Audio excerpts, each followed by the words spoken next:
Dolly चायवाल्याकडून लोकांनी शिकायला पाहिजे, कारण तो फक्त चहा विकतोय लक्षात घ्या, परंतु तो चहा अशा पद्धतीने विकतो की त्याच्यामध्ये जीव ओतला जातो.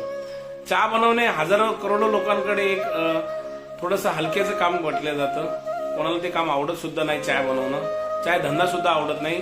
परंतु ह्या डॉली चायवाल्यांनी ह्या चाय बनवण्याची स्टाईल तिची अशी होती, त्यांनी त्या चायच्या धंद्यामध्ये तो नुसता चाय बनवत नव्हता लक्षात घ्या, तो त्या चायच्या धंद्यामध्ये जीव ओतत होता. पूर्ण आवड त्याच्यामध्ये त्यांनी निर्माण केली होती. आणि आज बघता बघता बिल गेट सारखा माणूस देखील त्याच्याकडे चाय प्यायला आला, हे लक्षात घ्या. म्हणून कोणतेही काम ते छोटं किंवा मोठं नसतं, लक्षात घ्या. काम करण्याची पद्धत आणि काम करण्याची आवड ही माणसाला मोठी करते. तुमचं जीवन जर धन्य करायचं असेल तर जे काम तुम्ही निवडलेलं आहे ते छोटं असो का मोठं असो ते बघू नका. ते काम जीव लावून करा आणि ते एक दिवस तुम्हाला खरंच मोठं करेल, हे लक्षात घ्या.